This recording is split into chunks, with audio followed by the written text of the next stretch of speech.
Hello and welcome to another video review. This is Halo 2 for PC and Xbox, although it also got re-released as Halo 2 Anniversary in the Master Chief Collection for Xbox One. This is a first-person shooter and the sequel to Halo Combat Evolved. It was developed by Bungie and published by Microsoft back in November of 2004 for the original Xbox, and it finally came to Windows Vista exclusively in 2007, which is kind of weird considering that it took them not only that long to get it out, but by the time that it came out, Halo 3 was basically right around the corner, and so it was pretty poorly timed. A lot of people didn't even really bother with the PC version, particularly because it was Windows Vista exclusive at the time, and nobody really wanted to switch over to Windows Vista, certainly not for Halo, and it pretty much was a flop on PC. It did sell some copies, but it never was a particularly huge success, especially when you compare it to the Xbox version, where it was the most popular game on Xbox Live up until Gears of War came out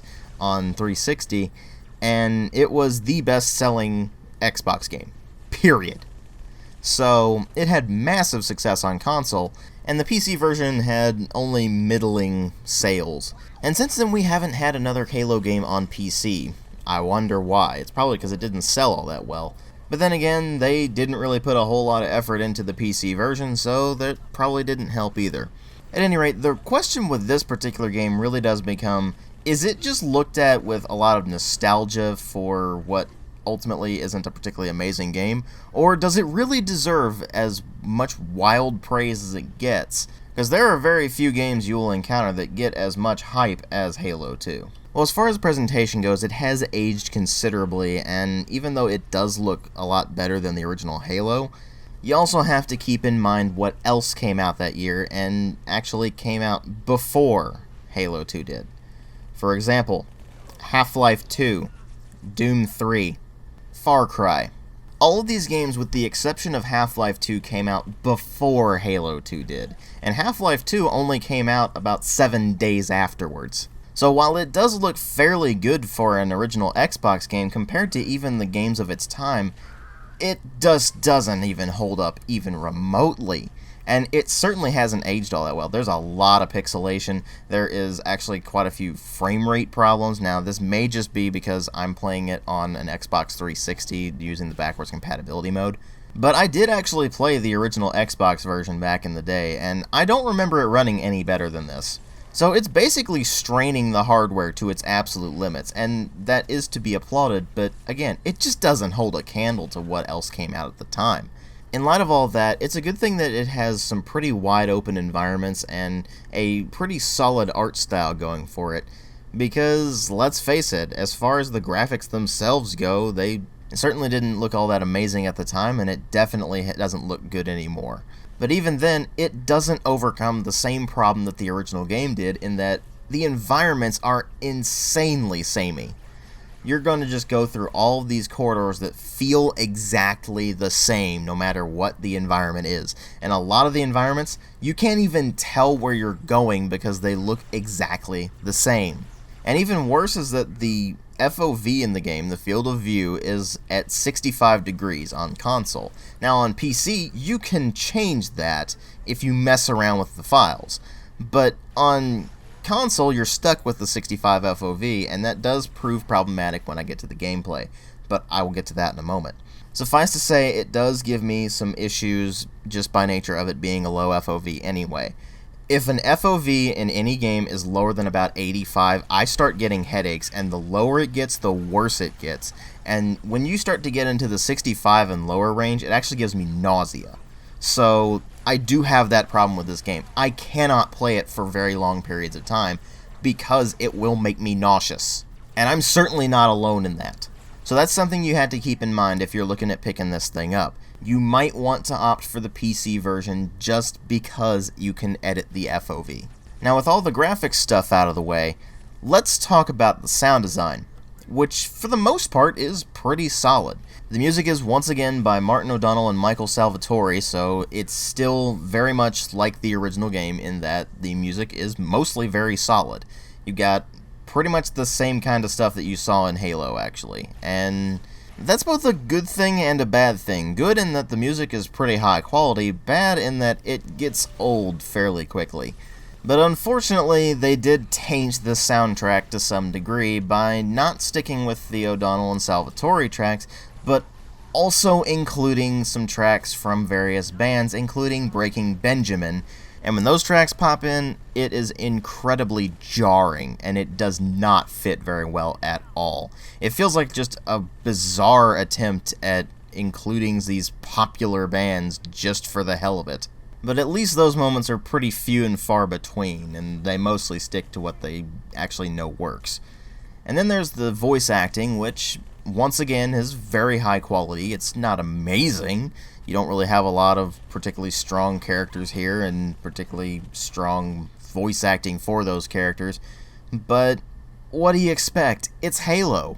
The characters are mostly there just to give you some basic context of what's going on and occasionally give you some comic relief or try to at least keep you somewhat in the know on what the actual plot is, but I'll get to that in a moment. So generally they did a fairly good job with the voice acting, but it's not amazing, mostly because the writing for those characters is not amazing either. And then there's the sound effects, which are mostly about the same as you saw in the original Halo. In fact, there's a lot of copy-paste, and it is not particularly great. The weapons just don't sound very good. Most of the time, they even sound incredibly weak, and a lot of the weapons are incredibly weak, so I guess that's fitting, but at the same time, it doesn't really give you a lot of really strong audio feedback. If you're using a shotgun, which is one of the most powerful weapons in the game, you want it to sound awesome. And what you get instead is this really light shotgun sound, and it just sounds incredibly weak as a result.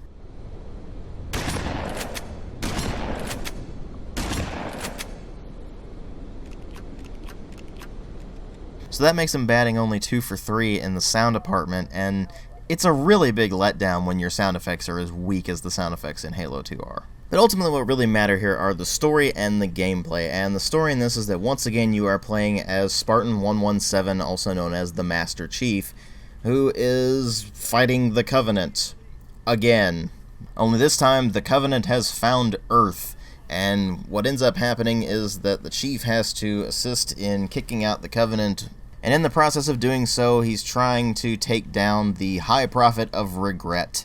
And when they end up chasing down this prophet after the prophet ends up just fleeing the scene with a quick slip space jump, they find another Halo. Holy crap, there's more of them? You saw that coming, didn't you? So basically your objective as the Chief is to do pretty much exactly the same thing you did in the original game, which is prevent the Covenant from using the Halo to destroy all life in the galaxy. Now notice I'm saying your objective as the Master Chief, because they also introduce a second playable character, Fel Vadam, which is a Covenant elite, who starts off the game disgraced and ends up trying to redeem himself as the Arbiter, which is some kind of special position in the Covenant. They don't really explain things very well in this game, in case you can't tell. Luckily, the early stuff is fairly easy to explain and doesn't really go into crazy details about anything, but when you're doing the Master Chief stuff, it's all pretty straightforward, at least early on, and when you're doing the Arbiter stuff, it starts out pretty easily understood with you're hunting down heretics, which, in case you don't know, the Covenant is actually a religious organization comprised of a lot of different alien races, and there's some internal strife that I'm not really going to go too much over, but suffice to say, things aren't exactly rosy between the Arbiter and the rest of the Covenant, and of course his race and the rest of the Covenant. So the plot actually ends up becoming a pretty big mess, particularly toward the end when it starts to introduce things like the Grave Mind. And they do not explain the Grave Mind very well, much like they don't explain much of anything very well in this game. It feels like something that was cobbled together because they had to make a sequel and they had no material to work with. See, that's the problem with Halo 2. Halo was never intended as a trilogy, and it really shows once you get to Halo 2. The original Halo was a pretty self-contained thing. Its plot wasn't very good. It was basically just Space Marines fighting aliens. they didn't really have all that much to work with there. And between Halo and Halo 2, you actually had some extra stuff that would try to influence the actual goings-on of the Halo universe. And the more you got into this series, the more detailed the lore got. But unfortunately, most of that lore is in novels and comics, not in the games themselves. So any sort of connection you're trying to make between novels and games doesn't really work for anyone who has not read the novels, which is most people. So any of you Halo fans out there who are all like, well, it was explained in one of the books, I don't care. And most people playing these games don't care. If it's not in the games, it doesn't make sense to act like we should know it's a thing. If it was something referenced in the original Halo game, I could understand it. Hell, if it's something referenced in Halo Wars or something like that, where it's a spin-off of the series but it's still a game, I can understand that. But novels? That's the kind of thing that only really big fans of the series are going to pick up. Your normal Halo player is not going to do that. So it is not at all okay for things like that to happen. And while it wasn't a wildly horrible thing with this particular Halo, when you get further into the series, this starts to become more of a problem. But I digress. The plot in this game is a complete mess. It is not interesting. And what vague, interesting moments it does have are usually squandered. And even though the characters are well voiced, it really doesn't help that they have basically no personality whatsoever. The Master Chief is a talking suit of armor. He has no personality at all. And before you start going, oh, in the books he does, in the games he doesn't. He is a walking suit of armor that the player is supposed to project their own personality into. That's why he almost never talks. And when he does talk, it's just things like, I need a weapon, and not much else. The people who are actually explaining the plot are all non-player characters. The Arbiter and the Master Chief don't really have all that much going on. The Arbiter has more personality than Master Chief does. No denying that. He is actually a character. He's just not a very compelling one. His entire motivation is that he's just being ordered around by the Covenant, and not much else. And so it falls to the side characters like Cortana and Captain Keyes and all of them to pick up the slack, and they don't. I mean, Cortana tries to explain some things to you while you're playing, but it doesn't really do all that much for you. It's just basically throwing a lot of jargon at you without really any true, proper context. So you're just left afloat in this sea of jargon going, okay, whatever. And when they try to throw in these moments where it's supposed to be kind of tense, or you're supposed to get some sort of vague feeling out of the various characters, it just doesn't work. Because you don't have any attachment to these characters. Again, they basically have no personality. So this is all half of the game's problems, right there. Just the fact that all of the writing is a mess. But here's the other half of the game's problems. The gameplay. You see, Halo 1 was not a particularly great first-person shooter. It was okay. But that's the problem. It was only okay. It was one of the first console FPSs that really felt like it worked. And even then, it didn't feel right compared to a first-person shooter on PC. You do not get that same level of precision. You do not get that same level of speed. So Halo ends up feeling like this incredibly sluggish, awkward mess as a result. Halo 2 is no exception to this, only they make things worse because they tried to implement things that just do not work very well on a console first-person shooter. Keep in mind, I am speaking entirely from the Xbox version of this.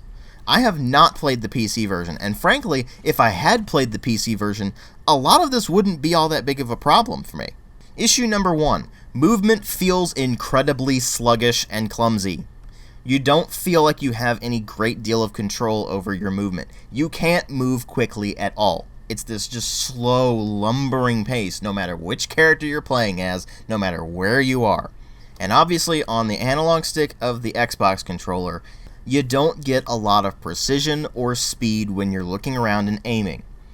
Now, this becomes a particularly big problem when they throw a lot of enemies at you that can fly. I'm going to let that sink in for a moment. They throw in flying enemies at you. Enemies that require speed and precision. And they throw a lot of them at you. They also throw in a lot of enemies that move around on the ground and aren't easy to hit. Like when they throw a lot of the flood at you and you have these floating things. I can't even remember what they're called because the game doesn't tell you what they're called. But they're those floating bulbous things that end up latching on to corpses and floodifying them, and if they're already flood, they basically just make them get back up. Those things. There's a lot of those at you. Now, while they don't really do all that much damage if they hit you, it adds up. And the aim assist does not help you with those. It actually does not register those as targets.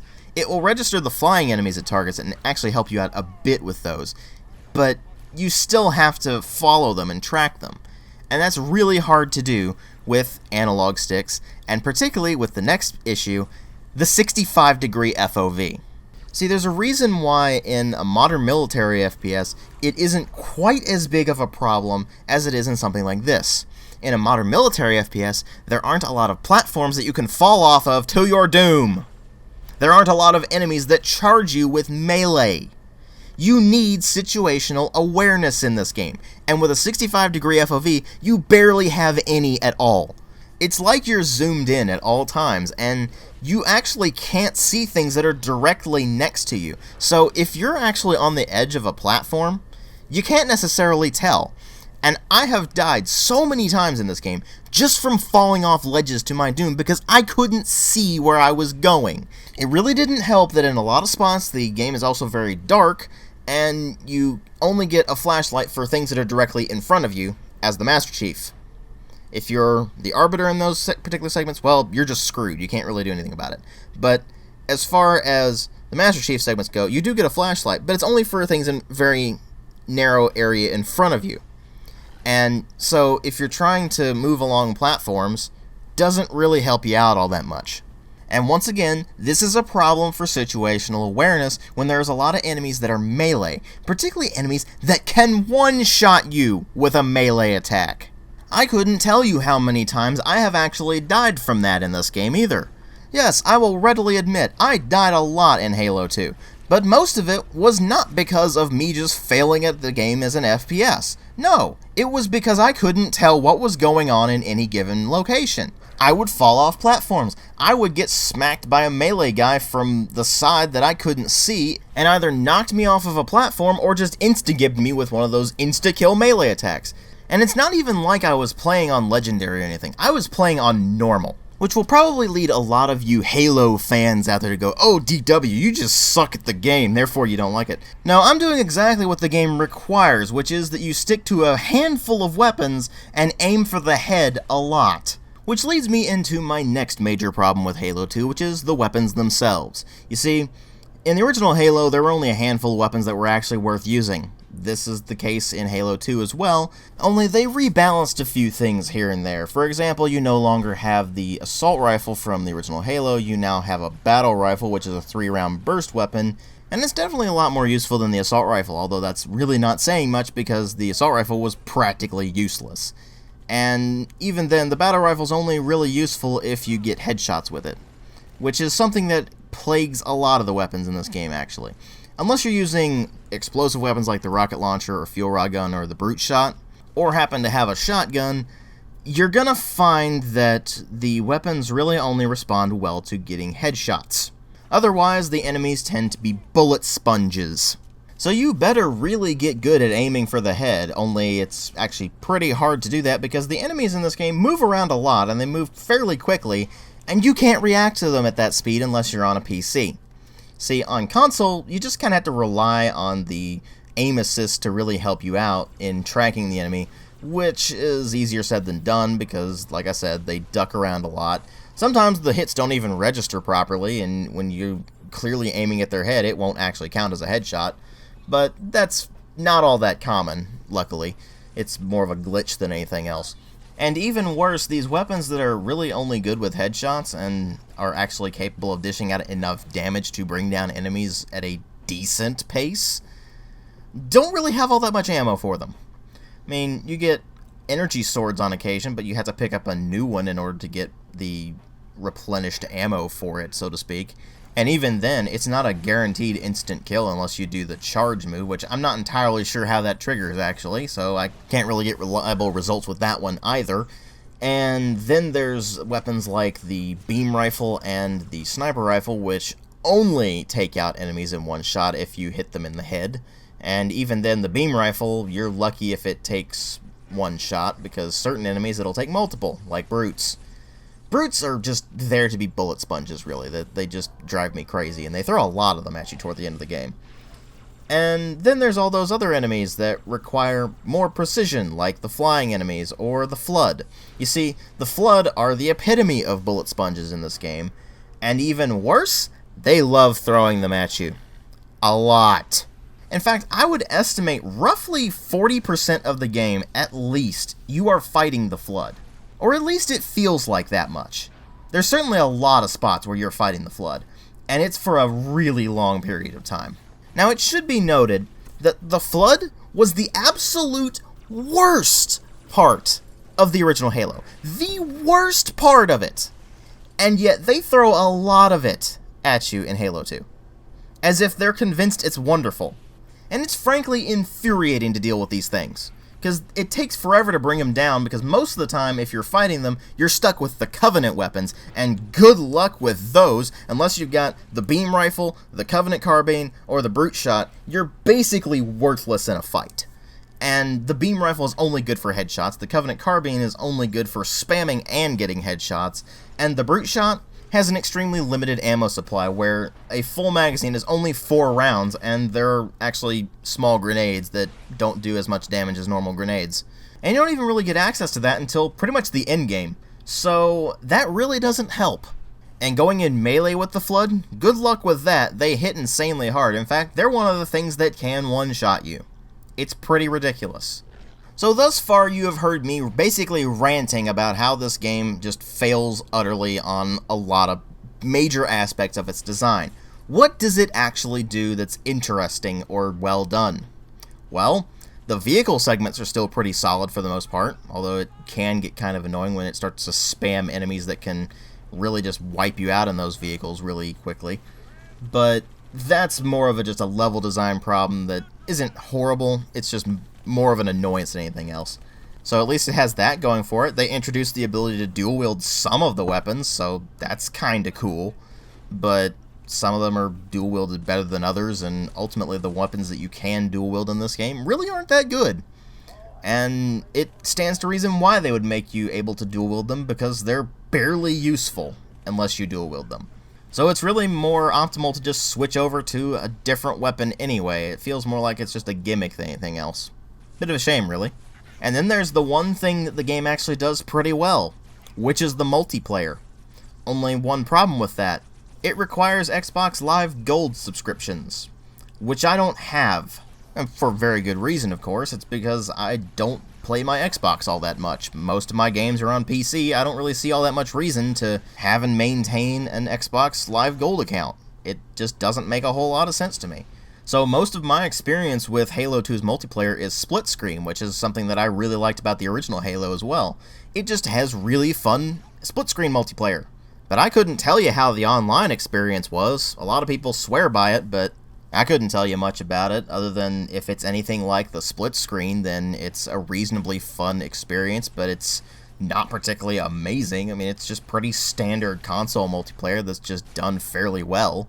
And knowing what I know about the Xbox Live community, I don't really look at fun prospects for online play, if only for the fact that there's so many dude bros on there that are obnoxious as all hell. And even then, I'm pretty sure they shut down the servers for Halo 2 on Xbox Live. I know they haven't for the Xbox 360 stuff yet, but I'm pretty sure they did for Halo 2 on the original Xbox.